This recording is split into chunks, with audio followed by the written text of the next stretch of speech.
Delightful cartoons. अजीम नगर था तो शहर, मगर उसमें कोई यूनिवर्सिटी नहीं थी। उमर भाई जब कॉलेज से पढ़कर फॉरेग हो गए तो उनकी आगे की पढ़ाई का मसला खड़ा हो गया। बहुत सोच विचार के बाद उनके अब्बू ने फैसला किया कि उनका दाखिला किसी दूसरे शहर की यूनिवर्सिटी में करवा दिया जाए। यूं वह घर बाड़ा, माँ बाप, भाइयों और बहन को छोड़कर पढ़ने के लिए दूसरे शहर आ गए। इस यूनिवर्सिटी का एक बहुत बड़ा हॉस्टल भी था, जिसमें दूसरे शहरों से आने वाले छात्र रहते थे। एक दफा गर्मियों की छुट्टियों के लिए उनकी यूनिवर्सिटी बंद हुई तो वह घर चले आए। उनके दोनों छोटे भाई जाहिद और राशिद और बहन फायजा उनकी घर आने से बेहद खुश थे। उनकी अम्मी की खुशी का तो कोई ठिकाना ही न था। वे हॉस्टल चले जाते थे तो उनका दिल उमर भाई में ही पड़ा रहता था और वे उदास रहती थीं। उन्हें इस बात की बहुत चिंता रहती थी कि उन्होंने क्या खाया होगा और क्या पिया होगा। उमर भाई के अब्बू उनके खाने पीने और दूसरी तकलीफों की बिल्कुल परवाह नहीं करते थे। उनका कहना था कि कामयाब इंसान बनने के लिए आदमी को शिक्षा हासिल करनी पड़ती है और शिक्षा हासिल करने के लिए बहुत सी तकलीफें उठानी पड़ती हैं। इन तकलीफों के बाद ही राहत मिलती है। उमर भाई घर आए तो 14 अगस्त बिल्कुल नजदीक थी। वे जब बहुत छोटे से थे तो उस वक़्त से ही 14 अगस्त को बड़ी धूमधाम से मनाते थे। उनके अब्बू उन्हें छोटी छोटी कागज की झंडियां और धागे के गोल लेकर दे दिया करते थे। वे अम्मी के बारीक दुपट्टे से आटा छानकर, उसमें पानी डालकर और चूल्हे पर गर्म करके उसकी लेई बनाकर धागे पर झंडियां चिपकाते। 14 अगस्त वाले दिन उनके घर पर ही सबसे ज्यादा झंडियां दिखती थीं। उनका यह शौक अब तक बरकरार था। वे बड़े खुश थे कि अपने बहन भाइयों और कजिन्स के साथ मिलकर 14 अगस्त की तैयारी करेंगे। उनके दो कजिन्स झफर और साकिब भी उनकी आने की खबर सुनकर घर आ गए थे। इन सब बच्चों की वजह से दिन भर घर में खूब हलचल रहती और इस रौनक को देख उनकी अम्मी खुशी से बाग बाग हो जाती थीं। वीडियो कंटिन्यू होने से पहले प्लीज चैनल को सब्सक्राइब और वीडियो को लाइक कर दें। एक रोज की बात है। बाहर तेज धूप थी, मगर उनकी कोठी के आगे वाले हिस्से में साया था, क्योंकि वहां बड़े बड़े पेड़ लगे हुए थे। उमर भाई सब बच्चों को लेकर वहां आए। वहां पर बहुत सारे रंग बिरंगे गमले कतार दर कतार दीवारों के साथ रखे हुए थे, जिनमें तरह तरह के फल, फूल और सब्जियों के पौधे लगे हुए थे। ये पौधे उन्होंने जाहिद, राशिद और फायजा की मदद से लगाए थे। उमर भाई ने कहा, 14 अगस्त आने वाली है। उस दिन हमारा पाकिस्तान बना था। हम इस 14 अगस्त पर एक अनोखी चीज बनाएंगे। हम सभी गमलों के पौधों के हर पत्ते पर पाकिस्तान का झंडा पेंट करेंगे। जब हवा से उनके पत्ते लहलहाएंगे तो वह देखने लायक नजारा होगा। ऐसे झंडे दुनिया में शायद पहली बार बनेंगे। ये कहकर उन्होंने अपने हाथ में पकड़े हुए बैग से छोटे छोटे ब्रशों का डब्बा निकाला और प्लास्टिक की ढक्कनों में सफेद पेंट निकालकर हर बच्चे को थमा दिया। अब तुम लोग हर पत्ते के किनारे पर सफेद रंग की पट्टी बनाकर बीचों बीच बड़ी एहतियात से एक चांद तारा बनाओ। पत्तों के हरे रंग का फायदा यह है कि हम उन पर पेंट करने से बच गए हैं। मुझे पता है कि तुम सबकी ड्राइंग बहुत अच्छी है। इस काम में मेहनत तो बहुत लगेगी और वक्त भी बहुत खर्च होगा, मगर घबराना नहीं। सब बच्चे ये सुनकर खुश हो गए। जाहिद और राशिद दोनों घर में से प्लास्टिक की छोटी छोटी कुर्सियां लेकर आए। सब बच्चे उन्हें गमलों के पास रखकर उन पर बैठ गए और बड़ी एहतियात से पौधों के पत्तों पर सफेद रंग की पट्टी और चांद तारा बनाने लगे। इस काम में उन्हें बहुत मजा आ रहा था। वे इस बात पर भी खुश थे कि 14 अगस्त के मौके पर उनके झंडों वाले पौधे एक मनफरद चीज होने की वजह से सब देखने वालों को हैरान कर देंगे। बच्चे बड़े ध्यान से अपने काम में मशगूल थे। उमर भाई उन्हें काम करता देखते और खुद भी पत्तों पर पेंट कर रहे थे। उनकी कोठी के पिछवाड़े काफी जगह खाली पड़ी थी। यहाँ पर पानी का जमीन के नीचे टैंक था। एक सैयाबान के नीचे वॉशिंग मशीन रखी थी। पौधों में पानी देने के पाइप्स भी यही रखे हुए थे और एक बड़ी सी सीढ़ी भी थी। बाकी जगह में फलों के पेड़ लगे हुए थे, जिनमें आम का पेड़ सबसे ऊंचा और गेठा था। पेड़ों में छोटी छोटी चिड़ियों ने अपने घोंसले बना रखे थे। अचानक कोठी के उस हिस्से से चिड़ियों की छू छू की तेज आवाजें आने लगीं। उमर भाई ने यह आवाजें सुनी तो जल्दी से कोठी के पिछले हिस्से की ओर भागे। बच्चे समझ गए कि कोई खास बात है। वे खुद भी रंग और ब्रश कुर्सियों पर रखकर उनके पीछे दौड़े। जब वे घर के पिछले हिस्से में पहुंचे तो देखा कि एक चिड़िया का घोंसला जमीन पर गिरे पड़े थे। उसके 3 छोटे छोटे बच्चे जमीन पर फड़क रहे थे और चिड़िया और चिड्डा परेशानी में जोर जोर से शोर मचा रहे थे।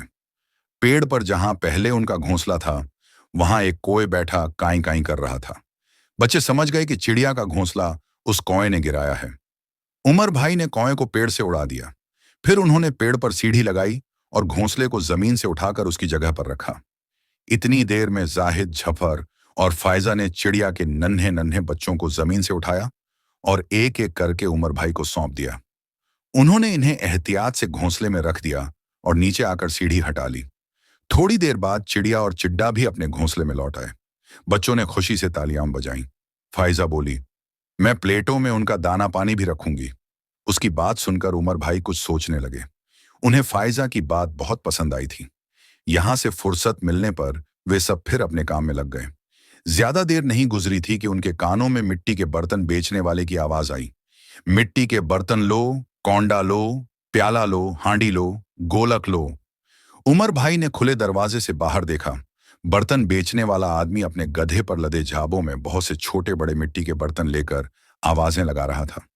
उसे देखकर उमर भाई ने बच्चों से कहा, जबरदस्त, इस कुम्हार को देखकर जहन में एक आइडिया आया है। हम इससे मिट्टी के कौंडे लेकर छिनके बनाएंगे। छिनके? ये क्या होते हैं और इन्हें बनाकर हम क्या करेंगे? उनके खजिन जफर ने हाथ में पकड़े ब्रश से सर खुजलाकर हैरानी से पूछा। जब हम इन्हें बनाएंगे तो खुद ही देख लेना। बस समझ लो कि इनकी वजह से सारे परिंदे खुश हो जाएंगे। उमर भाई ने जवाब दिया। फिर उन्होंने बर्तन वाले को रोका और उससे 2 मिट्टी के कौंडे खरीद लिए। उसने उनकी कीमत 300 रुपये बताई थी। सब बच्चों को यह देखकर बड़ी हैरानी हुई कि उमर भाई ने पैसे में कम करने या भावताव की कोशिश नहीं की थी। गर्मी बहुत पड़ रही थी। जब वे मैंकोंडे लेकर घर में गए तो पैसों के साथ पानी की एक ठंडी बोतल भी उस बर्तन बेचने वाले के हवाले की। वह खुश हो गया और दुआएं देता हुआ चला गया। उसके जाने के बाद उनके कजिन साकिब ने पूछा, उमर भाई, 2 बातें मैंने आपसे पूछनी हैं। पहली यह कि आपने कौंडों की कीमत कम नहीं करवाई, और दूसरी बात, बर्तन बेचने वाले ने पानी नहीं मांगा था, मगर आप उसके लिए पानी की ठंडी बोतल लेकर आए। तुम्हारी पहली बात का जवाब यह है कि हमें छोटे दुकानदारों से भावताव नहीं करना चाहिए। वे तेजी से गर्मी सर्दी में दिन भर मारे मारे घूमते हैं। उनकी आय छोटी होती है। अगर उन्हें कुछ ज्यादा पैसे भी मिल जाए तो अच्छा है।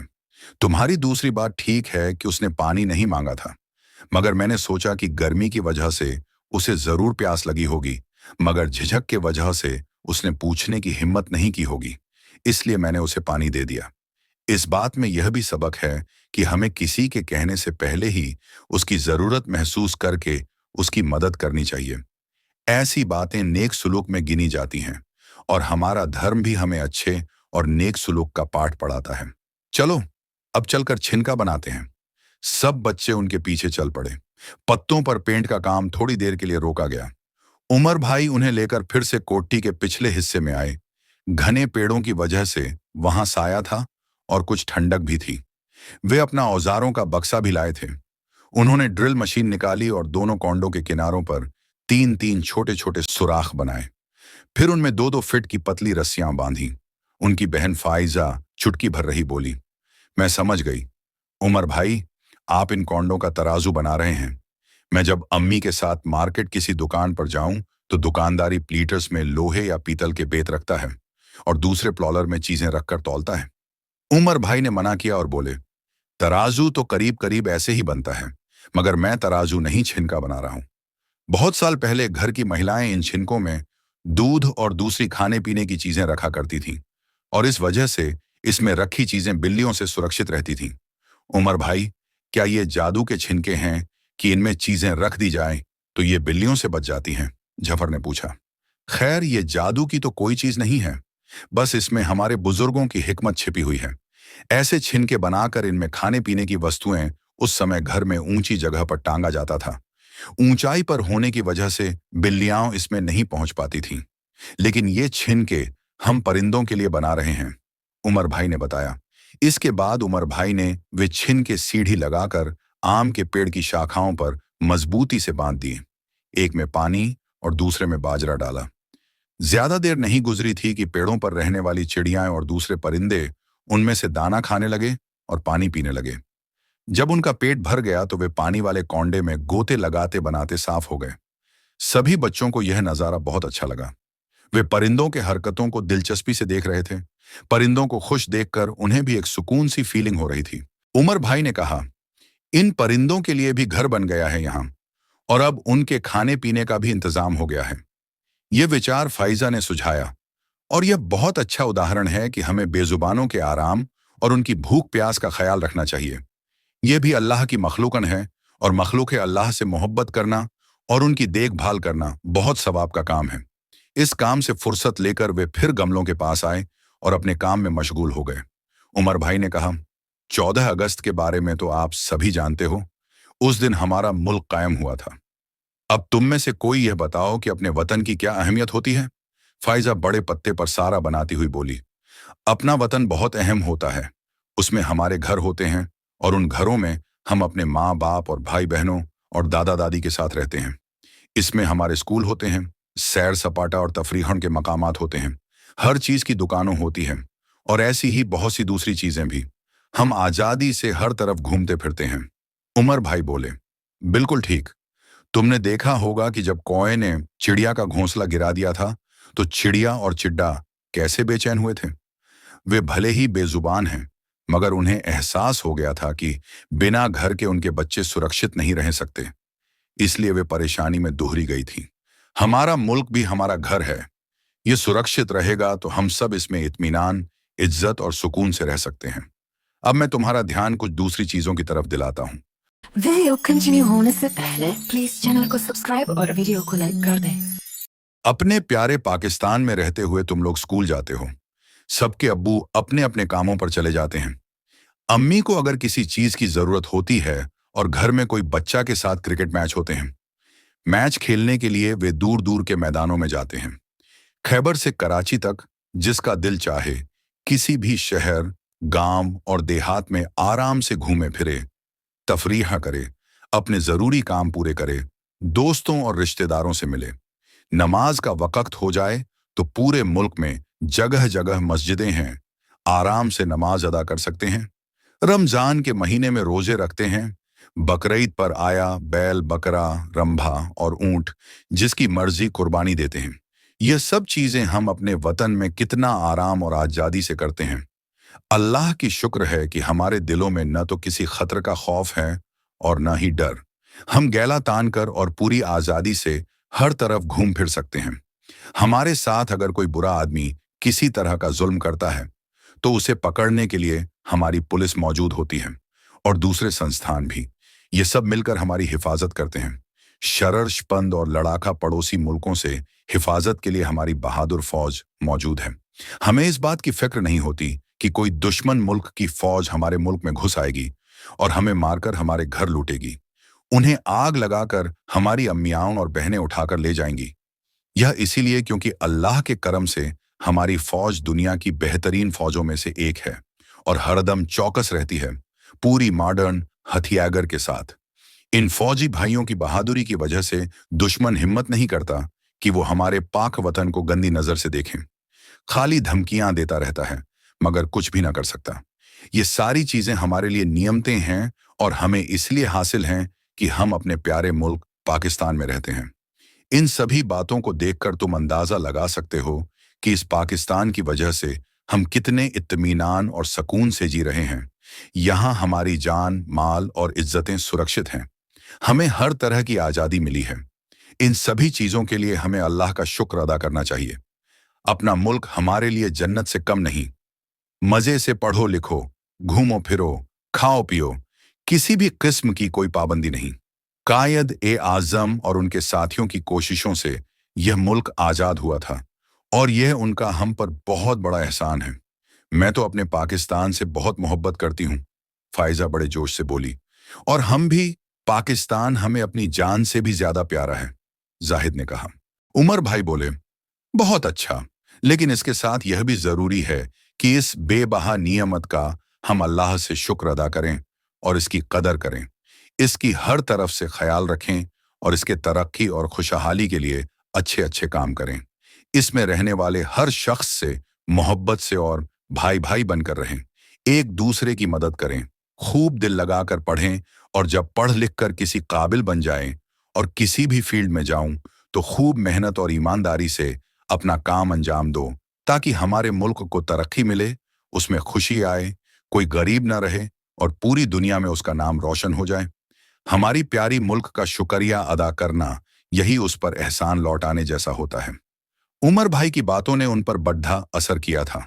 सभी बच्चों ने सच्चे दिल से वादा किया कि वे बहुत अच्छे बच्चे बनेंगे, शौक से पढ़ेंगे, एक दूसरे से मोहब्बत करेंगे और बड़े होकर अपने मुल्क के लिए अच्छे अच्छे काम करेंगे। दोपहर का खाना हो गया था। पौधों के पत्तों पर झंडे बनाने का काम रोककर सब खाना खाने चले गए।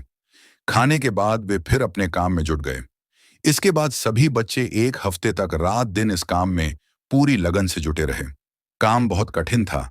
हर गमले में बहुत सारे पत्ते होते थे और हर पत्ते पर सफेद रंग से पट्टी और चांद तारा बनाना बहुत मुश्किल था और उसमें वक्त भी बहुत लगता था।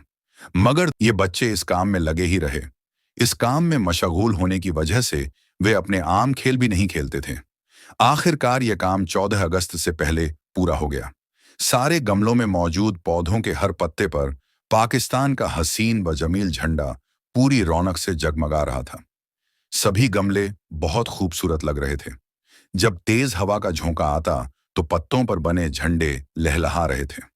उमर भाई ने सभी बच्चों की इन गमलों के साथ एक वीडियो भी सोशल मीडिया पर अपलोड की थी। इस वीडियो को बहुत सारे लोगों ने देखा और पसंद किया। कई अच्छे कमेंट देकर उनकी मेहनत की तारीफ भी की। लोग इस अनोखे आइडिया से हैरान भी थे। 14 अगस्त के दिन हर मोहल्ले की तरह उनकी गली को भी बड़े बड़े झंडों, छोटी छोटी झंडियों और इलेक्ट्रिक लाइटों से सजाया गया था। उमर भाई और बच्चे घर से बाहर अपने दरवाजे पर मिट्टी और छोटे छोटे पत्थरों से एक खूबसूरत वादी बनाई, जिसमें पहाड़ी, झील और कुछ एक घर भी थे। उन्होंने सुनहरे, चांदी और हरे रंग की चमकीली कागज पर जश्न ए आजादी मुबारक हो लिखकर उस बोर्ड को दीवार पर लटका दिया था। झंडों वाले पौधों के गमले उस वादी के आसपास सजा दिए गए थे। इन गमलों की धूम हर तरफ मच गई थी और बच्चे अपने परिवार वालों के साथ दूर दूर से इन्हें देखने आ रहे थे। उनकी गली में शोर था। गमलों को देखकर सब हैरान थे और इन लोगों की मेहनत की तारीफ कर रहे थे। उनकी अम्मी और अब्बू भी इस काम से बहुत खुश थे। उन्होंने सभी बच्चों की बहुत तारीफ की और उन्हें खूब शाबाश दी। सभी की मेहनत रंग लाई थी और इस सफलता पर वे सभी बहुत खुश थे। हमें कमेंट बॉक्स में बताएं कि आपको यह कहानी कैसी लगी। Thanks for watching till the end. Watch next more videos ahead.